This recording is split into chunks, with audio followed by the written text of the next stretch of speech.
अस्सलाम वालेकुम जी, मैं हूं अदील राजा। आप देख रहे हैं मेरा यूट्यूब चैनल। सबसे पहले तो आपने सब्सक्राइब ज़रूर करना है जनाबे वाला। आज बात करेंगे क्या सुप्रीम कोर्ट को एक अस्करी इदारा बनाने की कोशिश की जा रही है। बड़े बड़े इल्ज़ामात लगाए जा चुके हैं काले ख़त में, उस पर बात करेंगे। फिर मशाल यूसुफजई साहिबा जो कि KPK से तहरीक इंसाफ की सेनेटर हैं, वो तहरीक इंसाफ के बानी इमरान खान की बहन पर तनकीद कर रही हैं। बारीक वारदात क्या है उस पर बात करेंगे। मरीम नवाज साहिबा शाहरुख खान को 3 कदम पीछे छोड़ चुकी हैं, वो कैसे, वो बात करेंगे। और बिलावल भुट्टो जरदारी साहब, मासूम आदमी जो कि झूठ के अलावा कुछ नहीं बोल रहे आजकल, उस पर भी बात करेंगे जनाबे वाला।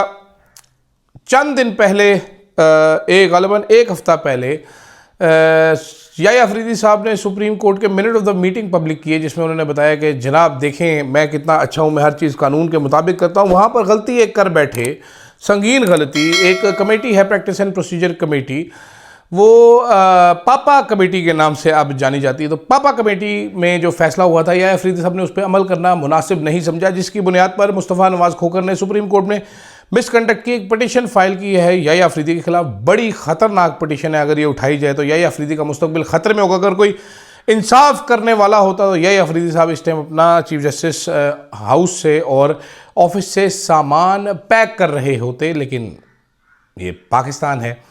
लेकिन जनाब कल इस्लामाबाद हाई कोर्ट में एक हंगामा हुआ जब ख़त लिखा गया 2 जजेस की तरफ से। अब मंसूर अली शाह साहब ने एक भयंकर ख़त लिख डाला है chief justice of Pakistan Yahya Afridi साहब को। ये उन्होंने कहा है जनाबे वाला कि जो जुडिशल कॉन्फ्रेंस जो हो रही है 8 सितंबर को, उससे पहले पब्लिकली या उस तारीख को ज़रा इन मेरे सवालों के जवाब दे दीजिए। 6 सवाल उन्होंने पूछे हैं, मैं अंग्रेज़ी में पढ़ के बताता हूँ। Why has the papa committee never been convene to carry out its statutory responsibilities. Committee को बुलाया क्यों नहीं गया? Why was the historic revision of 1980 rules approved by circulation rather than discussion and deliberation in full court meeting? Genuine सवाल है कि भाई आपने इतने अच्छे रूल्स बनाए हैं, ज़बरदस्त काम किया है, क्यों घटिया हरकत करके सर्कुलेशन से अप्रूवल ली गई है इसकी? डेलिब्रेट करते, सारे मिलकर बैठ के डिस्कशन करते, आप अकेले ज़्यादा शाणे हैं। Why was the policy on releasing dissenting opinions adopted by soliciting individual opinion of the judges a process unheard of rather than an open deliberation? ये भी उन्होंने कहा है कि जनाबे वाला कई बार ऐसा होता है कि जजेस फैसला रिजर्व करके बैठ जाते हैं। कुछ जजेस उस फैसले से इख्तलाफ करते हैं, उसको माइनॉरिटी जजमेंट कहा जाता है या डाइसेंटिंग नोट कहा जाता है। इन्होंने कहा जी ये डाइसेंटिंग नोट जारी नहीं किया जाएगा जब तक कि फुल केस का जजमेंट नहीं आएगा। जैसे मिलिट्री ट्रायल का अभी तक जजमेंट नहीं आया, तो जो डाइसेंटिंग नोट वाले हैं वो भी जारी नहीं कर सकते। किस वजह से हम इसको गलत समझते हैं। याह्या अफरीदी साहब ने इंडिविजुअल जजेस से बात करके तो ये रूल बना दिया कि डाइसेंटिंग नोट तब जारी होगा जब सारे के सारे फैसले आ जाएंगे। ये भी अकेले में छुप के किया गया, फुल कोर्ट में किया। Why was a general standing order on leave issued the subject जजेस to controls inconsistent with judicial independence. यानी कि छुट्टी का याह्या अफरीदी साहब ने कहा जी मुझे आप बताएंगे, मेरे से NOC लिए बगैर कोई जज छुट्टी पे नहीं जा सकता जब तक मैं नहीं दूंगा। उन्होंने कहा ये क्यों किया गया? Why have the petition challenging 26 amendment not been fixed before the original full court? के आपने ओरिजिनल फुल कोर्ट जो 26वीं आईनी तरमीम से पहले था उसके सामने 26वीं आईनी तरमीम की पिटिशंस क्यों नहीं फिक्स की? और आखिरी सवाल, बुनियादी सवाल, are you nurturing independence among जजेस और enforcing compliance to run this court into a regimented force rather than a constitutional court of free and equal judges? सबसे अहम सवाल कि जनाबे वाला हजूरे वाला आप इसको एक अस्करी इदारा बनाने की कोशिश करें या ये एक आज़ाद इंडिपेंडेंट कोर्ट है? अब बड़ा मज़ेदार है, वो कहते हैं कि 26वीं आईनी तरमीम के ख़िलाफ़ दरखास्तों पर पूरे ख़त में जो उन्होंने लिखा है, फुल कोर्ट के फैसले के बगैर आपके तमाम इस्लाहात आईनी तौर पर मशकूक और कमज़ोर होंगे। इन्होंने अदालती साख के हवाले से भी जस्टिस मंसूर अली शाह ने ख़त में लिखा है। उसने कहा जी 1 साल से ज़ेर इल्तवा हैं, ये बराह रास्त अदालत की आज़ादी से मुतल्लिक केस है 26वीं आईनी तरमीम का। इन पर फैसले नए जजेस के बगैर असल फुल कोर्ट को ही करनी चाहिए। जब तक ऐसा नहीं होता तो जो भी इस्लाहात आप कर रहे हैं वो कमज़ोर है। अदालत को मुनज़्ज़म फ़ौजी दस्ता बनाना चाहते हैं आप, ये उन्होंने कहा है। बुनियादी सवाल है कि आज़ादी को परवान चढ़ा रहे हैं या महज़ अतात और कंट्रोल चाहते हैं। उन्होंने ये भी लिखा है कि ये ख़त मेरी ज़ाती शिकायत नहीं है, बल्कि मैं ये बावकार और ज़िम्मेदार हैसियत से लिखूँ। मैंने आपके दौर में सबसे ज़्यादा 3556 मुकदमात निपटाए, 35 रिपोर्टेड जजमेंट्स हैं। अब सवाल ये है कि क्या याहिया अफरीदी साहब इसको एक अस्करी अदालत में बदलना चाहते हैं? जवाब मेरा ये है कि मंसूर अली शाह साहब बदल दी गई है। कुछ जजेस होते हैं नाज़रीन, अतात गुजारी पे खुश होते हैं, वो चाहते हैं हमें एक बड़ा घर मिला है, गाड़ी शाड़ी मिली है, 25-30 लाख पेंशन मिलेगी, हम क्यों गवाएं जी, हम किस लिए गवाएं? जो कह रहे हैं कर देते हैं, बाद वाले देखी जाएगी।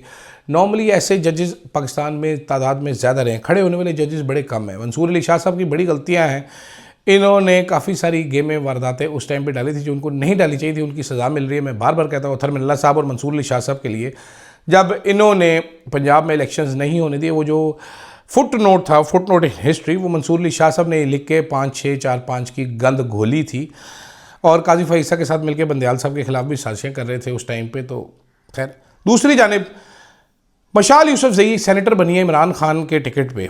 इनकी बकवास ज़रा सुनिएगा। अब ये वो खातून हैं जिनको इमरान खान ने बड़ी इज्जत दी, इनको कोई जानता नहीं था, इनको सेनेटर तक बना दिया, पहले वज़ीर बनाया, उसके बाद हटाया गया तो ये गाड़ी ले उड़ी, सरकारी गाड़ी वापस नहीं करी थी। मैंने ट्वीट किया सरकारी गाड़ी मैडम वापस कर दें। अब ये सेनेटर बन गई हैं, ये कहती हैं कि अलीमा खान को अपने दोनों बेटे की रिहाई और घर वापसी मुबारक हो। यहाँ तक ठीक है, इनके बेटों की मेरिट पर जल्द जमानतें, प्रोसिक्यूशन का कोई बहाना ना करना, जज का छुट्टी पर ना जाना, रिमांड ख़त्म करके इसी दिन जमानत की दरख्वास्त सुनाना, फैसला होना, गैर किसी और गैर कानूनी FIR में ना डाला, इस बात की नवीद है कि इंसाफ मिलना शुरू हो गया। ये गैर ज़रूरी, ये आपने घटिया हरकत की है, ये आपने टॉन्ट मारने की कोशिश की है। मैं अब आपको बताना शुरू करूं कि आपके ख़िलाफ़ क्यों नहीं कभी कुछ हुआ। आपने तो एक दफ़ा फ़ौजी अदालतों का हाल भी बताया था, बड़ी तकरीर की थी, जिसके बाद आपको गालिबन कुछ फ़ोन शून भी आए थे। आप बड़ी दलेर बनी फिरती हैं। मैं काफ़ी सारी चीज़ें खैर बता सकता हूँ। अलीमा खान के ख़िलाफ़ आप ख़बरें लगवाती रही हैं पहले भी। ये हरकत जब ख़ास तौर पे पार्टी टूट फूट का शिकार रही हो, ये घटिया हरकत कहलाई जा सकती है, साफ़ और सादा अल्फाज में। इससे अलावा ये कुछ भी नहीं है। अब वो कहते हैं हम उम्मीद है जिस अंदाज में इनको इंसाफ मिला, ऐसे खान साहब को इंसाफ मिलेगा और उनकी बीबी साहिबा का केस भी लग जाएगा। खान साहब के केस के लिए आप लोग कुछ कीजिए ना। आज तक तो सुने आप लोग बड़ी डीलिंग कर रही हैं। आप ख़ास तौर पे, आपको खसूसी तौर पर रिक्वेस्ट करके सेनेटर बनवाया गया है, आपको ओहदा दिलाया जाता है खसूसी तौर पर। आप क्या खिदमत सर अंजाम देती है? मेरी आपसे भी कुछ दरख्वास्त है, आपकी तो पॉलिटिकल उम्र इतनी नहीं है, तो आपको हमेशा सेनेटर क्यों बनाया जा रहा है? इस बार आपको पिछली बार भी क्यों वज़ीर बनाया गया? किसने बनाया? जबकि बीबी साहिबा की बहन कह चुकी हैं, आप बीबी साहिबा की कोई तर्जुमान कभी थी ही नहीं। आप मुझे ये बताइए, जब बुशरा बीबी को रिहा किया जा रहा था तो आपको किसने फ़ोन करके कहा कि तुम रिसीव करके जल्दी से ले आओ, तुम्हें हैंड ओवर कर देंगे? आपने पार्टी का इंतज़ार क्यों नहीं किया? घटिया हरकत क्यों की आपने?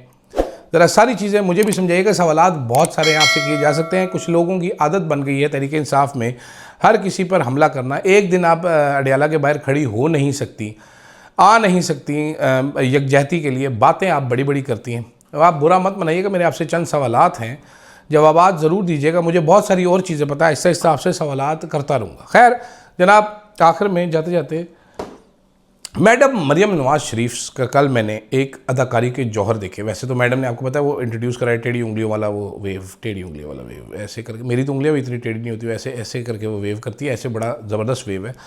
कल वो जनाब एक पता नहीं पुल पे खड़ी थी, बिल्डिंग पे खड़ी थी, किस पे खड़ी थी, नीचे रेस्क्यू वालों को उन्होंने पुकारा कि आ जाओ मेरी तरफ। सारे रेस्क्यू वाले काम धंधे छोड़ के मैडम की बात सुनने आ गए। मैडम इतने ऊपर 40 फुट ऊपर खड़ी, वहाँ से बता रही हैं बहुत अच्छा काम कर रहे हैं, ज़बरदस्त है आप। ये उनको भाषण मोटिवेशनल उनको दिया, बच्चों, प्यारे बच्चों, जैसे हमजा शहबाज देते थे, करप्शन होती है, करप्शन होती रहती है, आपने करप्शन के चक्रों में नहीं पड़ना, दबा के करनी है। अब मैं सोच रहा था हवरे नीचे आवाज़ गई हो, नहीं गई होगी, पता नहीं किधर फिर रही हैं, उन लोगों के काम में भी खलल डाल रहे हैं आपकी मिस गवर्नेंस की। अब तो खैर किताबें लिखी जा सकती ना, इतनी मिस गवर्नेंस हो चुकी है आपकी, इतना रोला पड़ चुका है, आपको ज़रा खौफो हया होता शुरा अवाम का तो फ़र्क होता है। लेकिन अवाम के वोट से आना नहीं तो अदाकारी के जौहर दिखाने। मैं तो बस यही सोच रहा हूँ कि शाहरुख खान क्या बेचते हैं आपके आगे। अगर बॉलीवुड में आप टाइम पे गई होती, you would have been a legend over there. दूसरे वो बिलावल साहब को देख लें, मासूम बिलावल को, कुछ पता नहीं, कसूर पहुँचे जनाब, सरकारी लोग ब्रीफिंग देने आ रहे हैं, इकट्ठे हो रहे हैं उनके गिर्द। वहाँ पर सरकारी लोगों से ब्रीफिंग लेने के बाद बिलावल साहब के पास ऑडेसिटी देखें, वो कह रहे हैं मैं वफाकी हुकूमत का हिस्सा नहीं, अब्बा आपका प्रेसिडेंट है, गवर्नर सारे आपके पास है, सारे आईनी ओहदे लेके आप बैठे हुए हैं, फंडिंग आपको एक्स्ट्रा मिलती है। वज़ीर आज़म के सवाबदीदी फ़ंड से बिलियंस ऑफ रुपीज़ आप लेते हैं, फिर उसको अपनी मर्ज़ी के हलकों में ख़र्च करते हैं। आपको पता है ये जो फंडिंग है, ये कमीशन किकबैक्स का मशहूर तरीन चक्कर है। आप हमेशा ही मासूम रहे हैं। जब आपके नाम पे जायदादें खरीदेगी तो आपने कहा मैं उस टाइम बड़ा छोटा था, बड़े होकर आप फेक अकाउंट्स केस में से चाइनीज़ रेस्टोरेंट से खाने मंगवा कर खाते रहे, बिल फेक अकाउंट केस से देते रहे। फूफी ने आपकी ठट्टा सीमेंट से सीमेंट मंगवाया, पेमेंट उसकी फेक अकाउंट केस से की। अब्बा जी ने आपके गाड़ियाँ ली तोशाखाना से, पेमेंट उसकी फेक अकाउंट केस से की। लेकिन मालूम आपको कुछ भी नहीं है, किसी हुकूमत का आप हिस्सा नहीं, आप मासूम हैं। अल्लाह खैर करे। अब ये मरियम मैडम और बिलावल साहब ये हमारे मुस्तकबिल के लीडर हैं, हमें इनकी चाकरी करनी पड़ेगी। जबकि आगे ये अपने छोटे छोटे मज़ीद लीडर पैदा करेंगे तो हमारे बच्चे उनकी चाकरी करेंगे। आप चाकरी करते करते मर जाएंगे, लीडरशिप ख़त्म नहीं होगी। तो दुआ करते हैं पाकिस्तान पे बेहतर हालात आएँ जी, कोई हमें अंडर डंडों से फुर्सत मिले, हम भी आगे तरक्की का सोचें। तरक्की से याद आया, आज अल्लाह आपका भला करे, 6 सितंबर है, आज ईद मिलादुन्नबी भी है, रसूल पाक की वलादत का दिन है, जश्न का दिन है। साथ साथ 6 सितंबर भी है, आज डिफेंस डे है, योम दिफा मनाया जाता है। आज के दिन की मुनासबत से मुझे 2023 का वो क्लिप याद आ जाता है, मैं प्ले करता हूँ, वो चल जाएगा तो ये देखिए।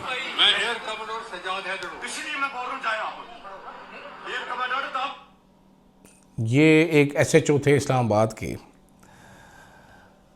जो कि एयर कोमोडोर सज्जाद हैदर, जिसको सेवियर ऑफ लाहौर के नाम से जाना जाता है, जिन्होंने 65 की जंग में बचाया था, उनको धक्के मार के खड़ा था एहतजाज करने के लिए, निकाला था। ये SHO आज भी इस्लामाबाद में दंदनाते फिरते हैं साहब, बड़े ताकतवर लोगों के दोस्त हैं।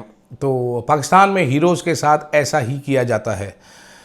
अनफॉर्चुनेटली ऐसा होता चला आया है, ऐसा होता रहा है, ऐसा होता ही रहेगा जब तक आवाम को अपना हक हासिल करना नहीं आता। बस आपको सिर्फ यही बताना था जाने से पहले। इजाज़त दीजिएगा, अल्लाह हाफ़िज़।